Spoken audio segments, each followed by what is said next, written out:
Hoy vamos a ver por qué fallamos en nuestras predicciones y tres cosas que podemos aprender de las personas superanalistas. Empecemos.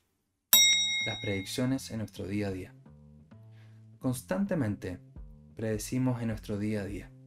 Buscamos elegir políticos o políticas que puedan hacer prosperar el país. Formamos equipos de trabajo o reclutamos personas en nuestras organizaciones.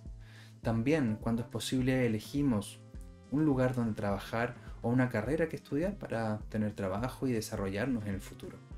También predecimos para saber en qué ahorrar. Y otras personas, como la tía Yoli, intentan predecir del horóscopo o incluso si habrá escasez de comida.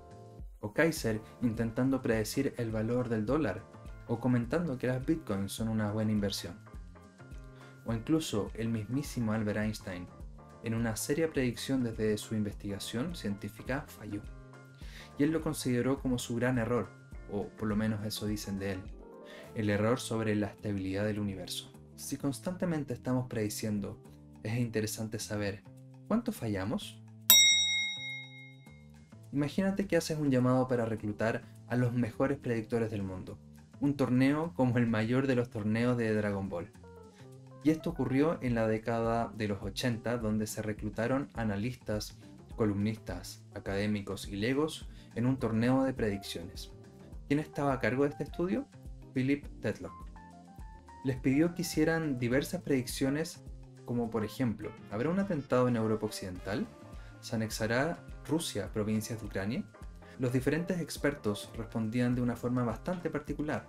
Hacían ajustes de su respuesta con auxiliares, modales, adjetivos y ventanas temporales. Decían puede que, sería posible, muy pronto o en un futuro muy lejano. Entonces los acorraló con una pregunta muy precisa. ¿Se anexionará Rusia nuevos territorios de Ucrania en los próximos 3 meses? ¿Cuánto será el valor del dólar en Chile en 2 meses? De esta forma, los adjetivos y ventanas temporales están fuera de lugar. Y al mismo tiempo les pidió que formularan una probabilidad numérica. De esta forma, los posibles o los quizás ya no funcionaban. Pero al mismo tiempo, dándoles la confianza que no se vaya a ridiculizar la predicción. Y comparando el conjunto de probabilidades de cada persona y no la predicción única. 20 años después, 28.000 predicciones después, salieron los resultados. En promedio, la predicción era similar a un chimpancé tirando dardos, sin ofender al querido chimpancé.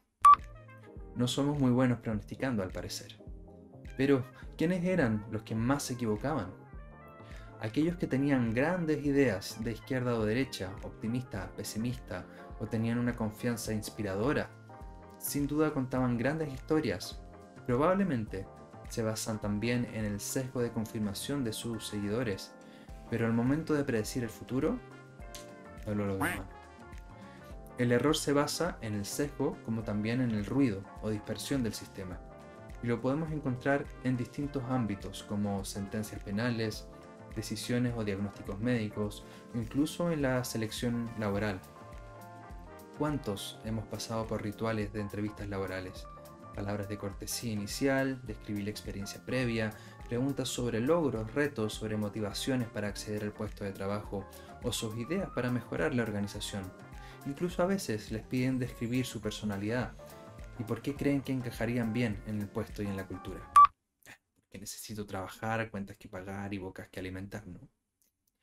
A veces incluso se habla de algunas aficiones o intereses, pero finalmente se cierra con algunas preguntas. Pero, ¿qué valor tiene todo este ritual de la entrevista y selección de personal? Lamentablemente, el éxito, el rendimiento que puede predecir una entrevista laboral es de aproximadamente 56%, un poco mejor que tirar una moneda al aire, 50%. Esto según una revisión extensa sobre literatura reciente. Entonces, ¿qué podemos hacer? Superanalistas. Algo que llamaba la atención del estudio de Tetlock es un grupo que resaltaba, que lo hacía mucho mejor que el resto, y lo llamaron superanalistas. Algo que caracterizaba a los superanalistas era su pragmatismo. Usaban muchas herramientas analíticas y dependiendo del problema, recopilaban mucha información. Tenían varios pensamientos condicionantes hablaban de probabilidades y estaban más dispuestos a equivocarse y admitir el error. Además tenían unos rasgos particulares de personalidad. Estaban abiertos a la experiencia, curiosos y curiosas intelectualmente, sentían placer por la actividad intelectual y valoraban la incertidumbre y la visión múltiple de cara. Tienen claros los sesgos y se entrenaban para evitarlos. Pero ¿cómo lograban mejores predicciones? Un ejemplo. Veamos esto con un ejemplo de la siguiente pregunta. ¿Habrá un atentado islamista en Europa Occidental entre el 21 de enero y el 13 de marzo del 2015? Esta pregunta se realizó justo después del atentado de Charlie Hebdo en enero de ese año, cuando el sesgo de disponibilidad estaba más presente. ¿Cuál sería tu respuesta? Muchos expertos y opinólogos y políticos dijeron, definitivamente sí. ¿Pero cómo lo hacen los superanalistas? Primero, desglosan el problema y se hacen la pregunta, ¿qué hace falta para que la respuesta sea negativa o positiva? Luego realizan una recopilación de información con otras perspectivas y una visión crítica. Segundo, buscar la tasa base, es decir, qué tan probable es que ocurra un evento o qué tan frecuente es que ocurra. En este caso lo buscaron en Wikipedia, todos los atentados en Europa en 5 años, y al dividir eso por 5 tenían el promedio de 1,2 atentados por año. Tercero, buscar constantemente nueva evidencia para ajustar al alza o la baja según como sea esta, sin exagerar el resultado. En este caso, considerando la primavera árabe, el aumento del reclutamiento, pero también las mejoras de la medida de seguridad, se ajustó moderadamente la predicción final al 1,8 por año. Muy lejano del definitivamente sí de los políticos, ¿no? Entonces, si quedaban 69 días para finalizar el periodo de la pregunta, es decir, un 19% del año, y luego lo multiplico por la frecuencia estimada de 1,8, da una probabilidad de 34%, es decir, un tercio. Si repitiéramos este periodo de la historia 100 veces en dimensiones paralelas, probablemente el atentado se produciría a 34 dimensiones. Pero en la realidad, por lo menos en la que conocemos, no podemos hacer la prueba en 100 dimensiones paralelas como Doctor Strange. Entonces, ¿cómo podemos mejorar? Primero, desglosa el problema. Segundo, calcular la frecuencia o tasa base. Puedes apoyarte de la sabiduría de la multitud.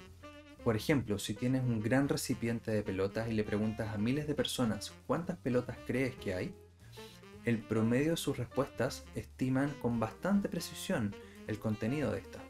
Tercero, ajusta la predicción a la luz de nueva evidencia. Esto puede ayudar a mantener la búsqueda con curiosidad y apertura a la nueva información. Hay estrategias que pueden ayudar, como el método Delphi, donde se hacen rondas con diversos participantes y en cada ronda, cada participante de forma independiente y anónima estima o vota. Luego se muestran los resultados. Cada persona de forma anónima justifica su respuesta. Se leen las justificaciones y se vuelve a votar de forma anónima. De esta forma se tiene una visión más amplia de perspectivas y se ajusta según la nueva evidencia que aporta el grupo, sin caer en el efecto halo, sesgos de confirmación o de disponibilidad. Una versión abreviada de esto es el mini Delphi, donde se estima de forma anónima e independiente y luego se conversa entre el grupo y luego se vuelve a estimar de forma anónima e independiente. Nunca tendremos certeza absoluta de nuestras predicciones ni tendremos múltiples dimensiones para poder probar. Entonces me surgen algunas reflexiones. De todas formas, para poder mejorar nuestra certeza, te invito a suscribirte, a ponerle me gusta y escribir en el chat para armar una comunidad de superanalistas o solamente seguir creando contenido sobre estos y otros temas. Muchas gracias. Reflexiones. En redes sociales hay una serie de conflictos, críticas y ridiculización frente a intentos de predicción. Pero a la luz de esta evidencia creo que es necesario ser más comprensivos con quienes intentan predecir con datos limitados, pero al mismo tiempo en un marco de honestidad intelectual. Es esperable equivocarnos, pero también es necesario expresar la forma y el raciocinio de cómo se llegó a la conclusión. Es parte de esta honestidad intelectual. Además permite que otros y otras observadoras puedan enriquecer la predicción, aumentar las perspectivas para poder ponderar múltiples juicios. Recordemos que las personas que más se equivocan son de las grandes ideas. Quizás la polarización política podría explicar esto cuando la creencia previa no se ajusta a los datos. Podemos o ajustar nuestra creencia a la luz de la nueva información o omitir los datos. En el marco del debate público y la producción científica, es necesario que las partes tengan un reconocimiento de sí, de las creencias a priori, sesgos y limitaciones y la ética aplicada. Explicitar el proceso con honestidad. Es necesario pensarse, saber desde dónde estoy observando o mejor, participando, para enriquecer de perspectivas el desarrollo humano y más allá. Cuando los hechos cambian, ¿tú cambias de opinión?